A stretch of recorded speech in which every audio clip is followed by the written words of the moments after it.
The Mysterious Intern. Kabanata 10. Kapag napagod ng kaunti si Brian Ye at mag-relax lang ng kaunti, maaring magdulot ito ng pag-ikot sa sugatan, at maaaring mamatay ng diretso ang sugatan. Sa ngayon, ay kaya ko pa. Sagot ni Brian Ye, at nagpatuloy sa paglalakad ng hindi nagsasalita pa. Ang nakikita ni Dr. Allison Zhao, malinaw at klarong naiintindihan din niya. Kaya naman, kailangan niyang tipidin ang kanyang lakas ngayon. Ang bawat kaunting lakas ay napakahalaga. Gamit ang kanyang pangangatawan at lakas, walang problema sa pagbagsak ng isang malaking lalaki, o kahit na pagbuhat ng isang malaking lalaki, ngunit napakahirap na buhatin ito sa ganitong paraan. Sa kabutihang palad, pauwi na siya. Sa loob ng 3 buwan, araw-araw siyang nagsasanay para sa devil exercise, at wala siyang isang araw na pagiging tamad. Ang pangkalahatang komprehensibong kakayahan sa lahat ng aspeto, tulad ng lakas at tibay, ay umabot na sa isang mas mataas na antas. Kung hindi, tiyak na hindi niya gagawin iyon. Kahit na gusto mong gumawa ng mga padalos-dalos na galaw at pagsasanay, tiyak na hindi mo magagawa. Nakita rin ni Dr. Allison Zhao ang sitwasyon ni Brian Ye, at naunawaan niya na ang pagsasalita ay mag-aaksaya ng lakas ni Brian Ye, at hindi na nagtanong pa. Binilisan lang niya ang kanyang mga paa, sinusundan ang takbo ni Brian Ye, at kinuha ang telepono habang naglalakad. Simulan ang pagtawag sa ospital at ipaayos sa ospital ang mga hakbang para maghanda sa first aid. Director Zhao, nandito na po.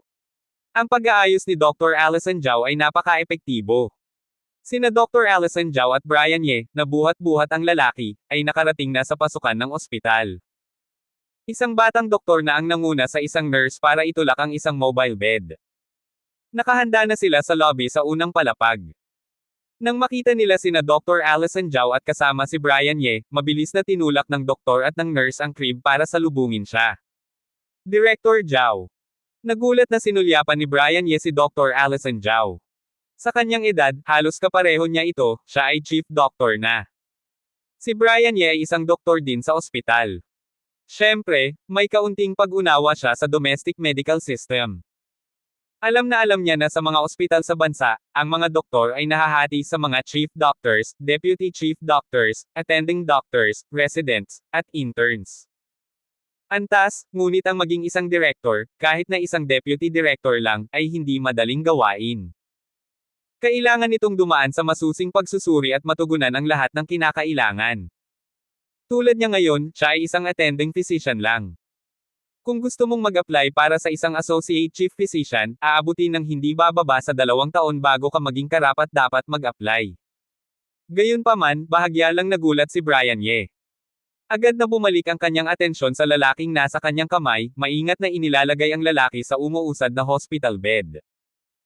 Sa sandaling ibaba niya ang tao, hindi maiwasang mapabuntong hininga si Brian Ye, nanginginig ang kanyang mga kamay ng ilang beses.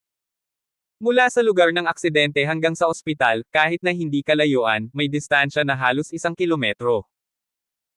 Ang kilometro na ito ay buhat-buhat ang 150 o 60 kilo gamit ang 2 kamay, at hindi siya naglakas loob na gumalaw kahit na ngayon ay medyo nakakapagod pa rin ito sa kanyang kakayahan, at medyo manhid na ang kanyang mga kamay.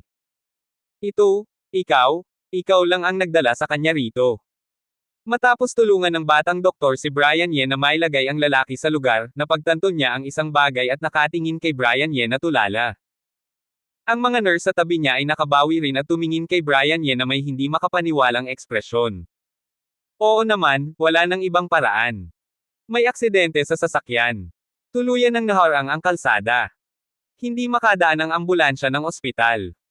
Masyadong naantala ang kanyang kalagayan, kaya kailangan lang siyang buhatin sa ganitong paraan. Hindi naman kalayuan, kung hindi ko talaga kaya. Ngumiti si Brian Ye. Mr. Chen, naayos na ba ang lahat sa operating room? Medyo komplikadong sinulyapan ni Dr. Allison Zhao si Brian Ye. Habang naglalakad, mahigit 1,000 metro din yun, ang lalaking ito ay talagang nakayanan. Ang lakas at tibay na ito ay medyo nakakahiya sa kanya. Pero agad ding bumalik ang atensyon niya sa sugatan sa hospital bed, at habang tinutulak ang pasyente patungo sa elevator, malamig niyang tinanong ang batang doktor. Director Zhao, walang problema sa operating room, pero may bakas ng pagkapahiya ang mukha ni Mr. Chen. Okay. Malamig ang mga mata ni Dr. Allison Zhao. Doktor, Lee, umuwi na silang lahat pagkatapos ng trabaho. Naramdaman ng tingin ni Dr. Allison Zhao, biglang nakaramdam ng pawis si Mr. Chen sa kanyang noo. Hindi ko ba sinabing tawagan sila pabalik? Hindi mo ba sila tinawagan? Malamig na sabi ni Dr. Allison Zhao. Tinawagan ko, pero sinabi nilang lahat na na-stock sila sa kalsada. Kahit na gusto nilang bumalik, aabutin ng hindi bababa sa 1 oras. Mabilis na sabi ni Mr. Chen. Nasaan si Dr. Zhang mula sa Anesthesiology Department? Malamig ang mukha ni Dr. Allison Zhao, at binuksan niya ang kanyang bibig para magsalita, ngunit sa huli ay wala siyang nasabi. Pagkatapos huminga ng malalim, nagtanong ulit siya. Nandoon pa si Dr. Zhang. Pinakiusapan ko na siyang manatili. Mabilis na sabi ni Mr. Chen. Ipaalam mo agad sa kanya at maghanda agad para sa operasyon. Sinulyapan ni Dr. Allison Zhao ang sugatan sa hospital bed, at isang matatag na ekspresyon ang sumilay sa kanyang mga mata. Director Zhao, mag-isa ka lang ba? Natigilan si Mr. Chen, at agad na nagpakita ng pag-aalalang ekspresyon sa kanyang mukha. Director Zhao, paano naman ito gagawin? Paano ka magiging abala ng walang assistant? Kung nalaman ito ni Director Chen, tiyak na hindi kanya papayagan. Kahit na ang kanyang mga kasanayan sa medisina ay hindi kasing propesyonal ni na Dr. Allison Zhao at Brian Ye, makikita na ang sugatang nakahiga sa hospital bed ay lubhang nasugatan. Ang ganitong operasyon ay napakahirap at napaka-risky. Huwag sabihin na si Director Zhao ay isang tao lang, kahit na naroon si Dr. Lee, ang ganitong operasyon ay maaaring hindi magtagumpay, at maaaring hindi mailigtas ang pasyente. At tulad ng ganitong uri ng operasyon, kung hindi ito magtagumpay, kung hindi maingat, malamang na magkaroon ng malaking problema. Sa makatuwid, sa anumang kaso, naramdaman niya na hindi dapat hayaan ni Dr. Allison Zhao na gawin ang panganib na ito. Pumunta ka at ipaalam agad kay Dr. Zhang. Malamig na sinulyapan ni Dr. Allison Zhao si Mr. Chen. Ito. Isang ekspresyon ng kawalan ng pag-asa ang lumitaw sa mukha ni Mr. Chen. Sa huli, sa ilalim ng malamig na tingin ni Dr. Allison Zhao, napilitan siyang kunin ang telepono at nagsimulang makipag-ugnayan. At kinuha rin ni Dr. Allison Zhao ang telepono at nagsimulang magpatuloy sa pag-aayos ng mga paghahanda para sa emergency surgery. Alam niya na may ilang mga bagay na matutulungan ni Xiao Chen na makipag-ugnayan, ngunit para sa ilang mga bagay, mas mabuti at mas efficient kung siya mismo ang mag-aayos. Habang abala sila, kapwa nila hindi napansin na hindi umalis si Brian Ye matapos ibaba ang mga tao. Sa halip, tumayo siya sa tabi nila at sumunod sa kanila papasok sa elevator. Hindi ka pa umaalis. Hindi pa man nakakarating sa elevator, nang lumitaw sila sa pasukan ng operating room sa pinakamataas na palapag, natigilan si Mr. Chen na makita na naroon pa rin si Brian Ye. Nagulat din na tumingin si Dr. Allison Zhao kay Brian Ye at ipinadala ang mga tao sa ospital. Si Brian Ye ay naging misyon na niya. Hindi man lang siya umalis. Narinig ko lang ang sinabi mo. Kulang pa kayo ng assistant para sa operasyon. Gagampanan ko ang assistant na ito. Paano? Tumingin si Brian Ye sa dalawa. Hindi maaaring mag-alala si Brian Ye sa sugatan. Ayon sa kanyang propesyonal na paghatol, ang sugat ng sugatan ay napakaseryoso. Kahit na gagawin ang operasyon, tiyak na hindi ito simpleng operasyon. Ang mga ordinaryong doktor ay maaaring hindi magawang gawin ito. Halika, kaya, mula sa simula, nagdesisyon na siya. Ang operasyong ito ay gagawin niya mismo, at least, kailangan niyang panoorin ito sa gilid. Noong una, iniisip pa niya kung paano kukumbinsihin si Dr. Allison Zhao, kung paano siya sasali sa operasyon, at nagawa na nga niya ang pinakamasamang plano. Kung kailangan, ilalabas niya ang kanyang resume, ngunit hindi niya inaasahan na mangyayari ito. Nagkataon, kulang sila ng assistant, na para sa kanya ay perpekto. Ikaw. Nagulat na tumingin si Mr. Chen kay Brian Ye. Medyo nagulat din si Dr. Allison Zhao. Isa rin akong doktor, isang doktor sa ospital na ito. Kinuwento ni Brian Ye ang kanyang pagkatao, at pagkatapos magsalita, dahil sa takot na hindi sila maniniwala sa kanyang mga salita, binigyang diin niya, bago akong doktor. Sige, ikaw na. Matagal na tinitigan ni Dr. Allison Zhao si Brian Ye, inaalala ang mga propesyonal na kilos na ginawa ni Brian Ye dati, at isang matatag na ekspresyon ang sumilay sa kanyang mga mata. Hindi maaari, Director Zhao, hindi ito pwede. Biglang nag-alala si Mr. Chen. Biro lang, paano naman gagawin ang isang mapanganib na operasyon na parang laro ng bata, at sino man ay maaaring maging assistant ng operasyon. Kahit na sinabi ng taong ito na siya ay isang bagong doktor, ang kanyang pagkatao ay hindi matukoy, at hindi pa niya narinig ang isang bagong doktor sa kanilang departamento kamakailan.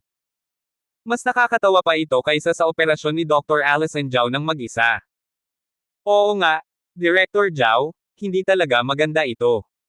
At ang mga nurse sa tabi niya ay nanghikayat din na may pag-aalalang tingin. Kahanga-hanga man ang lakas ni Brian Ye, kaya niyang buhatin ang isang malakas na pasyente, ngunit ang paggamot at operasyon ay hindi nakabatay sa lakas, kundi sa teknolohiya. Nagulat din si Brian Ye. Hindi niya inaasahan na si Dr. Allison Zhao ay magiging ganoon kadesidido at ganoon kadali na hahayaan talaga siyang maging assistant. Hindi man lang siya nagtanong pa. Ganoon na nga, ikaw ang magiging assistant ko. Hindi pinansin ni Dr. Allison Zhao ang panghihikayat ni Mr. Chen at ng mga nurse, at malamig na tinitigan si Brian Ye, pero may 2 punto. Kailangan ko munang ipaliwanag sa iyo. Una, sa panahon ng operasyon, huwag kang gagalaw, hahayaan kitang gawin ang gagawin mo, at pangalawa, maging maayos ka. Medyo natigilan si Brian Ye, at agad na naunawaan ang ibig sabihin ni Dr. Allison Zhao.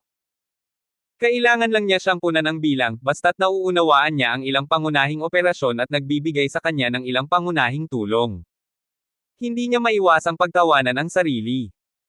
Isang sandali, nang gumawa siya ng mga operasyon sa mga pangunahing ospital sa ibang bansa, hiniling niya sa ibang mga expert doctor na gawin ang ganitong uri ng pantulong na gawain. Hindi inaasahan, nang umikot ang Feng Shui ngayon, may mga taong nagsabi sa kanya na gawin ito. Pero tumango pa rin siya. Anuman, kunin muna ang posisyon ng assistant. Kapag nasa operating room na, kung kaya talagang hawakan ng maayos ng babae, sa kanya talaga susundin ito ng lubusan, at hindi na mahalaga kung hindi niya alintana. Bukod pa rito, alam din niya na hindi pa nakikita ni Dr. Allison Zhao ang kanyang mga kakayahan dati, at hindi pa rin siya nakikilala. Normal lang na magkaroon ng pag-aalinlangan sa kanyang mga kakayahan. Sa katunayan, kaya niyang maging isang ganap na estranghero. Ang maging kanyang assistant ay medyo matapang na, at napakahirap. Itinanong niya sa sarili, kung siya iyon, baka hindi siya makakapagdesisyon tulad niya. Sana lang ay hindi mo ako bibiguin. Sinulyapan ni Dr. Allison si Brian Ye. Bahagyang ngumiti si Brian Ye, at wala siyang sinabi para hikayatin si Dr. Allison na bigyan siya ng higit na tiwala sa kanya. Hindi pa nila kilala ang isa't isa, kahit anong sabihin niya, baka hindi maniwala ang mga tao. Sa halip na sayangin ang kanyang dila sa pagsasabi ng mga walang kabuluhang salita, mas mabuting gawin ng seryoso ang kanyang trabaho habang naghihintay sa operasyon at humanap ng mga paraan para tulungan siyang iligtas ang mga tao, bumalik. Isa itong kabaliwan, nakakabaliw. Tumingin si Mr. Chen kina Dr. Allison Zhao at Brian Ye, at naramdaman lang na ang buong tao ay mababaliw na, at si Dr. Allison Zhao ay gagawa ng isang pangunahing emergency operation gamit ang isang hindi kilalang lalaki. Gusto niyang gumawa ng paraan para pigilan ito, pero nang tignan si Dr. Allison Zhao, sa ilalim ng kapangyarihan ni Dr. Allison, hindi na siya naglakas loob na gumawa ng kahit ano, kaya naman nag-aalala na lang siya. At ang mga nurse ay mukhang walang magawa at nag-aalala rin. Hindi pinansin ni Dr. Allison Zhao sina Mr. Chen at ang mga nurse, ngunit nagpatuloy sa paghahanda para sa operasyon ng mag-isa. Ang impluwensya ni Dr. Allison Zhao sa ospital ay halatang kakaiba, at walang pagkaantala. Di nagtagal, ang lahat ng aspeto ay handa na, at ang anesthesiologist at ang nurse sa operating room ay mabilis na nasa lugar. Matapos malaman ng anesthesiologist at ng surgical nurse ang mga detalye ng biglaang operasyon, agad silang nagpahayag ng matinding pagtutol, at lubos na nagduda kay Brian Ye, isang estrangherong doktor, at mariing hinimok na itigil ang operasyon. Lalo na nang makuha na ang pelikula. Lahat sila ay mariing tumutol. Ang mga sugat ng lalaking ito ay halos hindi na mailigtas. Ilang basag na buto sa dibdib ang nabali at direktang tumusok sa ilang mga internal organs, pagdurugo sa poli at atay, lalo na ang atay, na napakaseryoso. Ang ganitong operasyon, ay talagang hindi na kailangan pang gawin. Kahit na gawin man, ang tagumpay ay mas mababa sa 5%, na masasabing napakababa. Tumahimik din si Dr. Allison Zhao matapos makita ang lumabas na film. Sa tingin ko na bilang isang doktor, basta may pagkakataon, dapat mong pagsikapan, at hindi mo dapat susukuan. Tumingin si Brian Ye kay Dr. Allison Zhao. Para sabihin ang totoo, ang resulta ng video ay medyo lampas sa kanyang inaasahan, at hindi rin niya inaasahan na ang mga sugat ng lalaki ay ganoon kalubha. Pero naramdaman pa rin niya na hindi niya lang basta-basta susukuan ito, at sa kanyang ugali, hindi niya susuko ang dalawang salitang ito.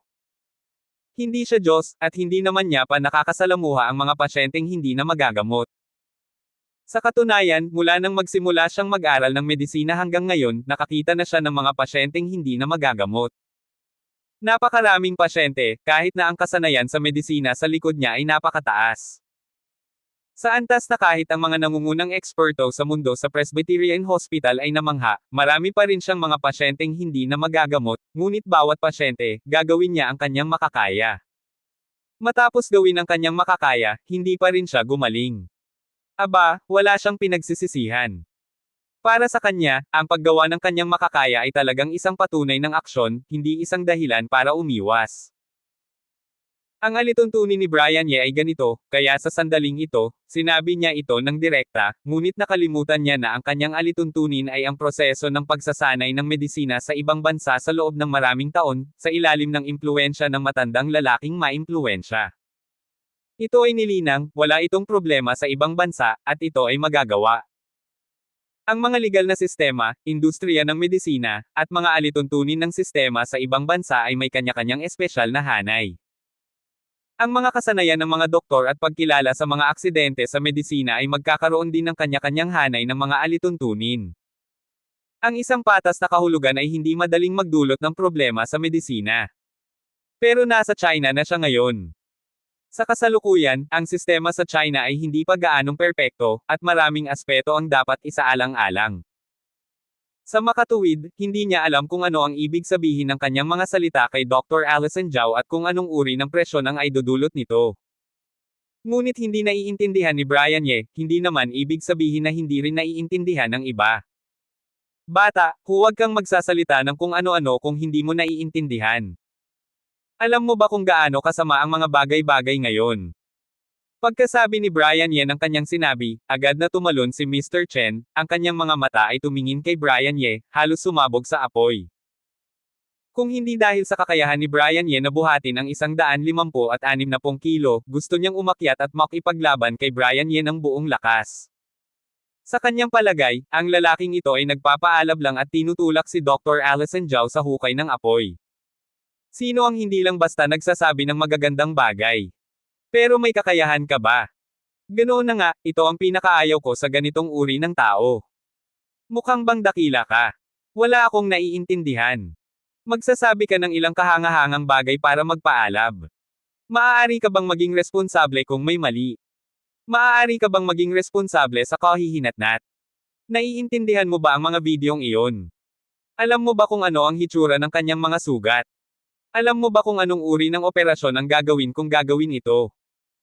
Maliban kay Dr. Allison Zhao na hindi nagsalita, lahat sila ay tumingin kay Brian Ye na may pagkasuklam. Lahat sila ay nakaramdam na ang lalaking ito ay may masamang intensyon. Sinadya niyang nilinlang sila. Ang mga doktor sa kanilang mga ospital ay hindi naniniwala sa kanila. Nadama pa nga nila na posible na ang mga doktor mula sa ibang mga ospital na kakompetensya ay sinadyang sinaktan sila. Kung hindi, paano ka magsasabi ng mga panlilinlang na bagay sa ganitong kalagayan? Abangan ang susunod pang mga kabanata ng The Mysterious Intern.